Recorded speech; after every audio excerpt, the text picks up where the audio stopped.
Hi అండి. Let's dive into Adheeranandan part 5. నేను sorry చెప్పాను, తను సారీ చెప్పాడు. అంతటితో వదిలేయాలి. కానీ నువ్వు వదలటం లేదు. బ్యాక్గ్రౌండ్ చెక్కులు తన వెనుక తవ్వాల్సిన పని నీకేంటి అన్నాడు ధీరు. వేద ధీరజ్ని చూసి షాక్లో ఉండిపోయింది. ఏంటి అలా చూస్తున్నావు? నాకు ఎలా తెలిసిందో అనే కంటే ఈ విషయం ఆదికి తెలిస్తే ఏమవుతుందో నువ్వు ఆలోచిస్తున్నావా?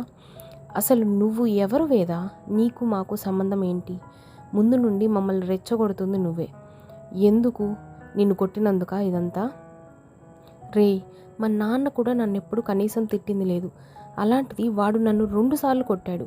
నేను వదులుతానని ఎలా అనుకున్నావు నువ్వు? అంది వేద. సరే, ఏం చేస్తావు చెప్పు. చెప్పానుగా, తను మ్యాచ్ ఆడకూడదు. తను గ్రౌండ్లో మ్యాచ్ ఆడకుండా ఏం చేయాలో చేస్తాను అంది వేద. అది జరగదు వేద, నువ్వు ఏం చేసినా సరే అన్నాడు ధీరు. ఓహో, అంత నమ్మకమా? అది నమ్మకం కాదు, నీకు చెప్పినా అర్థం కాదు. అలా జరిగేది అయితే పక్క రోజు ప్రాక్టీస్కే తనని అలో చేయకూడదు. మరి ఎలా జరిగింది? అలానే ఇది కూడా అన్నాడు ధీరు. అనాథ అని చెప్పుకొని తిరుగుతూ 6 కోట్ల వాచ్ పెట్టుకొని అసలు మీకు ఈ సపోర్ట్ ఎలా వస్తుంది? బీసీసీఐ హెడ్ని కూడా ధిక్కరించేంత. మా నాన్న నన్ను తన విషయంలో దూరద్దు అని చెప్పాడు. అంటే అసలు ఏం జరుగుతుంది? ఇవన్నీ నాకు చెప్పు, వదిలేయాలని ఆలోచిస్తాను అంది వేద. ధీరజ్ గట్టిగా నవ్వుతూ పొలమారి పక్కనే వాటర్ తీసుకొని తాగాడు. అంత నవ్వే విషయం నేనేం చెప్పలేదే అంది వేద. చాలు ఆపు వేద, నీ ఆలోచనలు ఆకాశాన్ని తాకాయి. హద్దు లేదా నీకు? ఇలా చూడు, నీ ఆతృత, నీ ఓవర్ యాక్షన్ 2 క్లోజ్ అయ్యే టైం వచ్చింది. మంచి చెప్తున్నా ఎక్కడం లేదు నీకు. వాడే కరెక్ట్. గుడ్ బై అని లేచాడు ధీరు. ఏం పీక్కుంటావో పీక్కో అని వెంట్రుక తీసివేశాడుగా, ఇప్పుడు ఎందుకు ఈ రాయబారాలు అంది వేద. తనకి నేను ఇక్కడున్నట్టు కూడా తెలియదు. నేనే నీ మంచి కోరి నీకు చెప్పేందుకు వచ్చాను.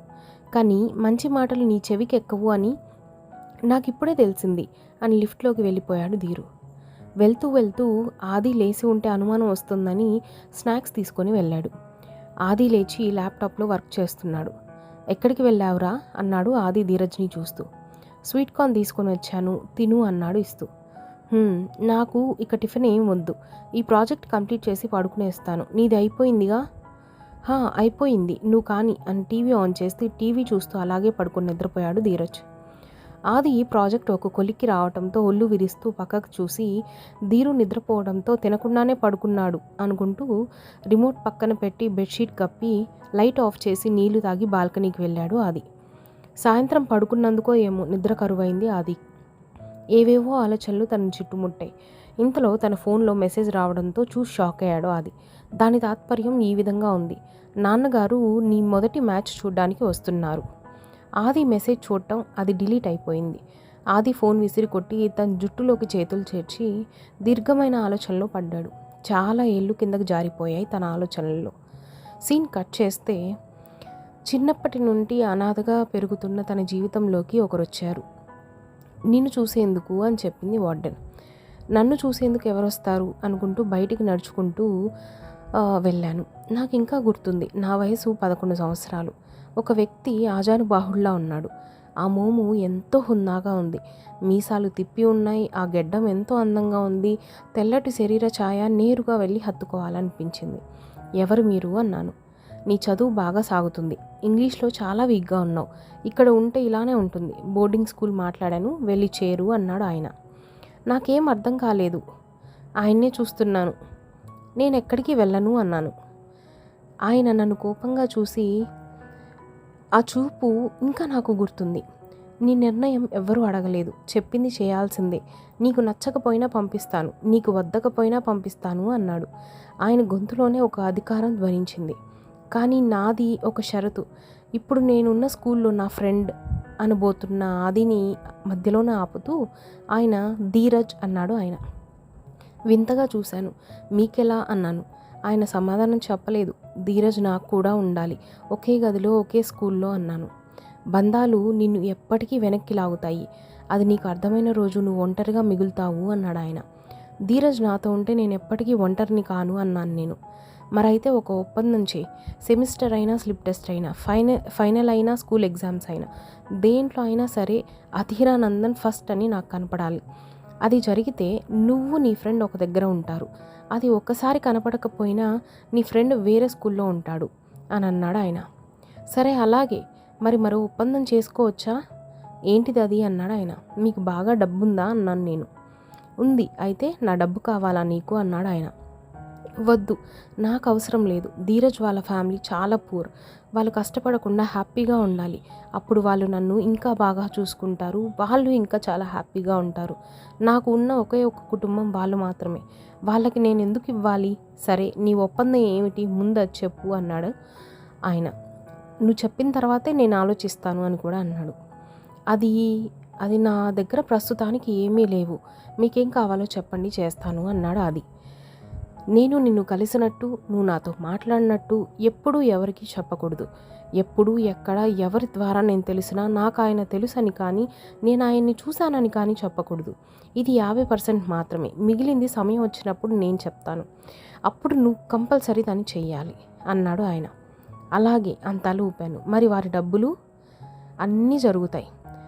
ధీరజ్ నీ ప్రాణాలు ఒక్కసారే కాపాడాడు, కానీ నువ్వు ప్రతి క్షణం తనకి రుణం ఉన్నట్టు భావిస్తున్నావు. తనకి నువ్వు ఇన్ని ఇచ్చినా సంతోషంగా ఉన్నట్లు లేవు, ఎందుకు అని అడిగాడు ఆయన నన్ను. ఆయనకి ఎలా తెలుసో నాకు తెలియదు, కానీ నేను 7వ ఏట పలకా బలపం ఒక చేతిలో మరో చేతిలో తినేందుకు కొంచెం గ్లాసు పట్టుకొని స్కూలుకు పోతూ ఉన్నాను.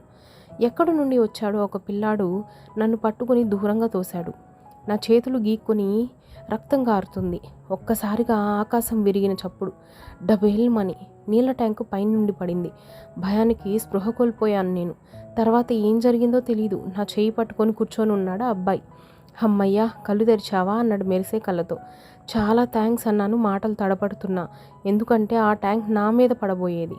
నువ్వు జాగ్రత్తే, మరి ఉంటాను అని లేచాడు ఆ అబ్బాయి. ఆగు అని అరిచాను. అక్కడ ఎవరు తెలుసని నాకు? ఏమైంది? నేను నీతో వస్తాను అన్నాను నేను. లేదు, నీకు విశ్రాంతి అవసరం అన్నాడు వాడు. అదేం వద్దు, నేను ఆశ్రమంకి వెళ్ళాలి అన్నాను నేను. సరే పద అంటూ నన్ను జాగ్రత్తగా వదిలిపెట్టాడు. పేరు అడిగాను. ధీరజ్ అన్నాడు. పక్క రోజు స్కూల్లో కనపడ్డాడు. నా ఆనందానికి అవధులు లేవు. నాతో స్నేహం చేస్తావా అన్నాను. అందరితో స్నేహంగా ఉండాలి అని చెప్పాడు, కానీ నాకు నచ్చలేదు. నాతోనే స్నేహం చేయమని ఏడ్చాను. ఆ సంఘటన ఇంకా నవ్వు తెప్పిస్తుంది నాకు. తర్వాత చాలా దగ్గరయ్యాడు. వాళ్ళ కుటుంబం కూడా. ఎప్పుడైనా తీసుకెళ్ళి నాకేం కావాలన్నా తీసిస్తారు ధీరజ్ నాన్నగారు. నా కుటుంబం వాళ్ళే. అవన్నీ గుర్తురాగా బేలాగా ఆయన వైపు చూశాను. ధీరజ్కి ప్రపంచాన్ని చుట్టి ఇచ్చినా సరిపోదు. నాకంటూ ఎవరూ లేని ప్రపంచంలో నా ప్రాణాన్ని కాపాడి నాకు ఒక కుటుంబాన్ని ఇచ్చాడు. ప్రతి విషయంలో ముందు నా గురించి ఆలోచిస్తాడు. మరి నేనేం చేసినా తక్కువే కదా అన్నాను. కుటుంబం, స్నేహం, ప్రేమ ఇవన్నీ మనిషి తన చుట్టూ గీచుకున్న హద్దుగీతలు. అవి ఎప్పుడూ మనిషిని ఎదగనివ్వకుండా ఆపేస్తాయి. అది నీకు త్వరలోనే అర్థమవుతుందిలే అన్నాడు ఆయన. మీకు ఒక కుటుంబం ఉంటుందిగా అన్నాను నేను. నాకెవరూ లేరు, అందుకే ఇంత సంపాదించాను, ఇంత ఎత్తుకు ఎదిగాను. నన్ను కిందకు లాగేవారు ఎవరూ లేరు, రారు అన్నాడు ఆయన. ఇంతకీ మీరెందుకు నాకు ఇదంతా చేస్తున్నారు అన్నాను నేను. నీ తండ్రిని గనుక. ఒక్కసారిగా కార్లు తిమ్మిర్లి పట్టినట్టు విన్నదేంటో అర్థం కాక ఆయన కళ్ళల్లోకి చూస్తూ ఉండిపోయిన క్షణం అది. ఇంకా ఉంది. తర్వాతి భాగంతో రేపు కలుస్తాను. Like, share and subscribe to stories in my voice.